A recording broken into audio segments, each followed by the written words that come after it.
Once upon a time, in the vibrant kingdom of Oweri, there lived a king named Eze-Obina. The king was a good man, but his heart was heavy with a worry that every parent, rich or poor, can understand. His worry was for his only child, the princess Adana. Adana was not just beautiful. Her beauty was the kind that made the weavers try to capture the color of her eyes in their cloths, and the potters tried to shape the curve of her smile in their clay. But it was her mind, sharp and clear like the morning sky, that was her greatest treasure. And this treasure was the source of her father's problem. Princess Adana had come of age, and as was the custom, suitors from far and wide began to arrive at the palace. They arrived with long trains of servants carrying chests filled with gold, rare fabrics, and exotic spices. They were princes and chiefs, sons of wealthy merchants and powerful warriors. But to each one, Princess Adana said no. Her father, the king, was confused. "Adana, my daughter," he would say, his voice a mix of love and frustration. "Prince Adekunle has 1,000 horses. His kingdom is vast. Why do you refuse him?" Adana would smile gently and reply, "Father, a man who counts his horses every morning but cannot count the worries in his people's eyes is not a king, but a stable master." And so it went. To the handsome prince who boasted of his bravery in war, she said, "He who rushes to war has not learned the wisdom of peace. A sharpened spear does not make a wise leader."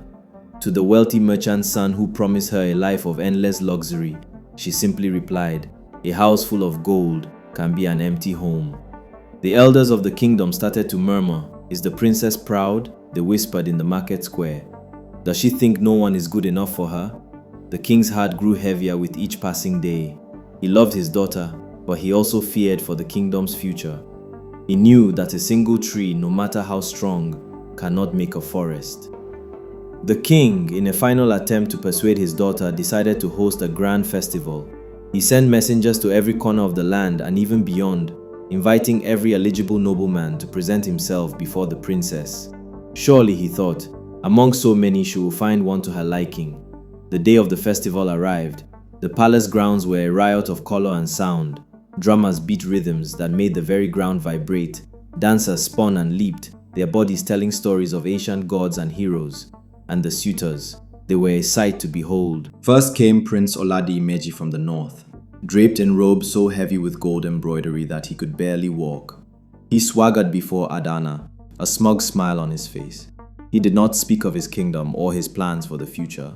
Instead, he unrolled a long scroll, a list of all his possessions. "Princess," he announced, his voice booming, "marry me, and all this will be yours. You will bathe in milk and wear a new jewel for every day of the year." Princess Adana listened patiently. When he was done, she looked at him, not with anger, but with a kind of sadness. "Tell me, my prince," she asked, her voice clear and calm. "You have listed your goats, your cattle, and your lands, but you have not listed your friends. Can a man be truly rich without them?" The prince was taken aback. He stammered, "Friends, I have servants, hundreds of them." Adana shook her head gently.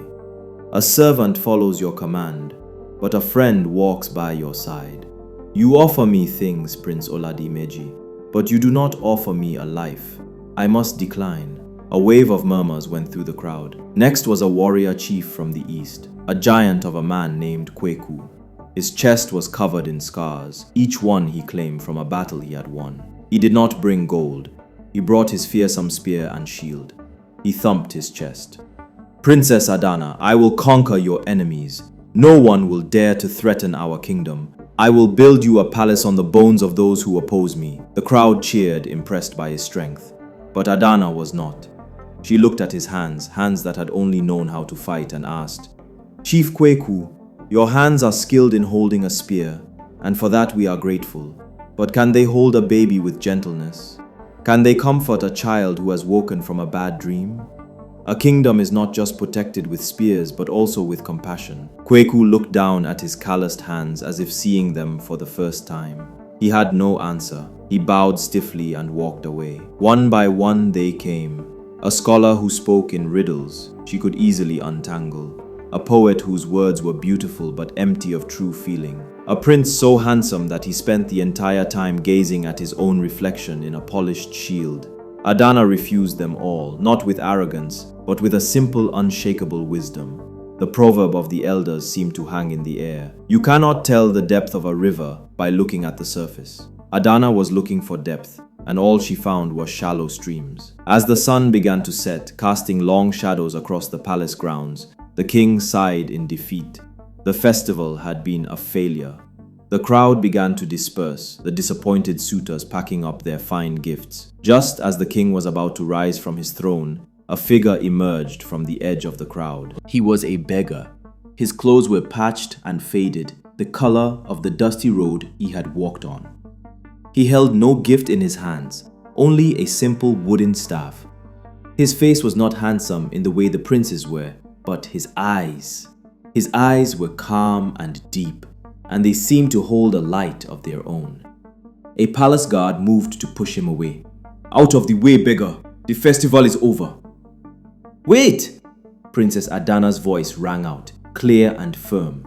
The guard froze. The beggar walked slowly to the foot of the throne and bowed, not with the practiced grace of a courtier, but with a simple dignity that came from within. He did not look at the king or the riches around him. He looked directly at Princess Adana. The king, annoyed, spoke first. "What do you want here? Have you come to mock us with your poverty?" The beggar did not flinch. "Your Majesty," he said, his voice surprisingly steady and pleasant, "I have not come to ask for anything. I have only come to see the princess who values wisdom over gold. I have heard the stories." The crowd, which had started to leave, now paused, curious. A beggar addressing the royal family? This was unheard of. Adana, intrigued, leaned forward. "And what do you think of these stories?" "I think," the beggar said, a slight smile touching his lips, "that a woman who can see the hollowness in a full gourd is a woman of great sense." A ripple of laughter and surprise went through the remaining onlookers. It was a common proverb, but he used it with such perfect timing. Princess Adana smiled back, a genuine, radiant smile that she had not shown all day. "You speak in proverbs, traveler. It is said that proverbs are the palm oil with which words are eaten. You must have eaten many words." "I have listened more than I have spoken, princess," he replied. "The ear does not go to the market, but it hears all the news. I have traveled this land, and I have heard the whispers of the people. They say the rains are late this year. They say the yams in the field are starting to wither. They say the river, the lifeblood of our kingdom, is shrinking." He paused, and his gaze swept across the faces of the remaining nobles. "I saw your suitors, princess. They brought you gold and promised you glory. But did any of them bring you a plan to bring the rain? Did any of them offer a solution for the dying yams? Did any of them speak of the shrinking river?" Silence. A deep, profound silence fell over the courtyard. The beggar's simple words had cut through all the pretense and ceremony, revealing a truth that everyone had been ignoring. The kingdom was facing a drought, a slow, creeping disaster, and no one at the top had paid it any mind. The king shifted uncomfortably on his throne. The beggar was right. The royal council had been discussing the lack of rain for weeks, but they had not seen it as an urgent crisis. They were too busy planning the festival. Princess Adana looked at the beggar with newfound respect. "You have sharp eyes to see so much and a brave heart to speak of it. What is your name?" "I am called Kael," he said simply. "Kael," the king said, his voice laced with suspicion. "It is easy to point out problems. Even a fool can see when the sun is too hot. But can you offer a solution? The wise man does not only complain about the bush, he shows the path through it." Kael nodded. "That is a true proverb, Your Majesty. I do not claim to have all the answers. But I know that the greatest wisdom is often found not in one man's head, but in the heads of many. Your answers are not in this palace. They are in the villages." "What do you mean?" Adana asked. Her curiosity piqued. "Princess," Kael said, turning to her, "for 3 days grant me this. Let me not stay in your palace, but let me travel to the villages along the great river. And I ask that you come with me not as a princess in fine silks, but as a simple woman who wants to listen. Let us go and ask the fishermen why the fish are disappearing. Let us ask the farmers why the soil is cracked and dry. Let us ask the old women the ones who have seen 70 seasons come and go, if they remember a time like this. The king was about to refuse outright. The idea was absurd. His daughter, the princess, was traveling with a beggar sleeping in villages. It was unthinkable, but Adana spoke first. "Father," she said, her voice firm, "I will go." The king was shocked. "Adana, it is not safe. It is not proper." "Is it proper to sit on a throne and watch your kingdom thirst to death?" she countered. "The suitor who promised to protect me with a spear could not see this danger. The one who offered me gold could not buy a single drop of rain. This man, this Kyle, he offers not a gift, but a journey. He offers a chance to find a solution. I will go." Her decision was final. The king, seeing the steel in her eyes, had no choice but to agree, though he did so with a heavy heart. He insisted, however, that the captain of his royal guard, a trusted man named Ikenna, accompany them, disguised as a simple traveler. Adana agreed. And so, the next morning, as the sun rose, a strange party left the city gates. A princess in a plain brown dress, a beggar with a wooden staff, and a royal guard trying very hard to look like a common man. The journey was not easy. The sun was relentless, and the air was thick with dust. For the first time in her life, Princess Adana felt the sting of thirst and the ache of weary feet. But she did not complain. Instead, she watched Kale. She watched how he spoke to everyone they met, not as a beggar asking for alms, but as a brother asking after their well-being. He shared the small loaf of bread he had with a group of children. He helped a woman lift a heavy pot of water to her head, and most importantly, he listened. In the first village, they met a farmer named Emeka, his face a mask of worry. "The river, it has become lazy," Emeka told them, pointing to a series of stone markers near the bank. "Look, my grandfather put this stone here. In his time, the water reached this high, even in the dry season. Now, look, the water was a good 10 feet below the marker." "And the rain?" Kale asked. "The clouds form," the farmer sighed, "but they are like proud men. They gather, they boast, but they give nothing. They just pass us by." In the next village, they found the fishermen mending their nets, their faces grim. "There are no fish," one said. "The river is too warm and too slow. The fish like the fast, cool water." Then Kale did something strange. He walked to the river bank, not where the village was, but further upstream, into the thick bush. Adana and Ikenna followed. After a while, Kale stopped. He pointed to the ground.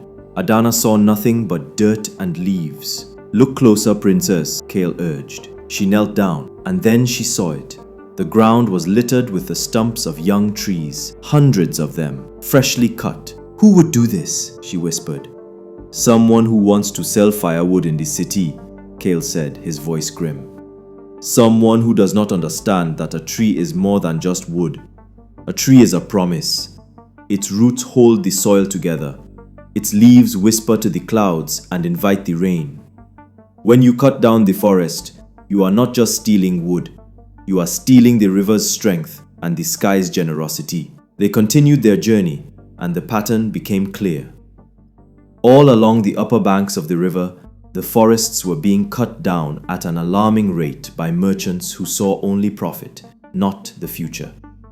The soil, without the trees to hold it, was washing into the river, making it shallow and slow. The lack of forest cover meant the land grew hotter, and the rain clouds, which once lingered, now passed over without bursting. It was a slow poison, a wound that no one in the palace could see. It took walking the land, listening to the people, and understanding the silent language of the earth to find the source of the problem. Adana looked at Kale, this man in a beggar's rags, and she understood. Wisdom was not about knowing big words or having a big army. It was about seeing the connections between the trees, the river, the rain, and the people.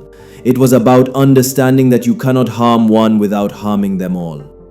When they returned to the palace 3 days later, they were dusty and tired, but their eyes were bright with purpose. The king was relieved to see his daughter safe, but he was impatient. "Well," he demanded, "did your journey with this beggar teach you how to make it rain?" Adana looked at her father, and for the first time, he saw not just his daughter, but a queen. "No, father," she said calmly. "It taught me why the rain has stopped. We have been selling our own future for firewood. We have been silencing the very trees that call the rain." She then explained everything they had discovered. She spoke of the shallow river, the dying yams, and the disappearing forests. She spoke with a clarity and passion that left the entire royal council speechless. Then she turned to Kale, who had been standing silently at the back of the hall. "But the wisdom to see the problem is not enough," she said, her voice ringing with conviction. "One must also have the courage to fix it. Kale has a plan." Kale stepped forward. He proposed a simple yet brilliant solution, not a magic spell but practical action. He suggested a royal decree to halt the cutting of trees along the riverbank. He proposed that for every tree cut, 3 more must be planted. He called for the young men of the villages not to be soldiers, but to become guardians of the forest. He suggested creating new, more efficient cooking stoves for the city so that less firewood would be needed. He laid out a plan not just for a season, but for generations. The nobles and chiefs murmured amongst themselves. Some scoffed at the simplicity of it.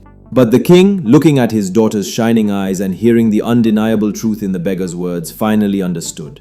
He saw the wisdom his daughter had been searching for all along. It was not in a chest of gold or on the tip of a spear. It was here in the humble, practical, and profound words of this stranger. King Obina stood up, his voice booming through the hall. "It shall be done," he declared. "Let the decree be written. This man, Kale, will oversee this project. He will be my chief advisor." A gasp went through the court. A beggar, an advisor to the king? But Princess Adana was not finished. She walked down from her seat, her plain brown dress a stark contrast to the finery around her, and stood before Kale. She looked him in the eyes. "You came to my father's festival with no gifts. You offered no gold, no jewels, no promises of a life of ease." She paused, and a radiant smile spread across her face. "But you have given me the greatest gift of all. You have shown me a man who carries a kingdom in his heart. A man who listens to the earth and understands its language. A man who can build a future." She turned to her father and the stunned court. "I have refused every suitor, it is true. I refused the man with 1,000 horses but no friends. I refused the warrior with strong hands but no gentleness. I refused the rich man who offered me a house of gold but an empty life. Today, I make my choice." She held out her hand to Kale. "I choose the man who brought no gift but wisdom. I choose the man who wears no crown but has the heart of a true king. I choose Kale." And as the court erupted in a wave of shock and astonishment, the king began to laugh, a deep, hearty laugh, of a father whose greatest worry had just become his greatest pride. He had wanted his daughter to marry a great man, and she had. She had simply been the only one wise enough to recognize him when he arrived, not in the robes of a prince, but in the rags of a beggar. The old proverb was true after all. When the student is ready, the teacher will appear. And sometimes, the greatest teachers and the greatest love come in the most unexpected of disguises.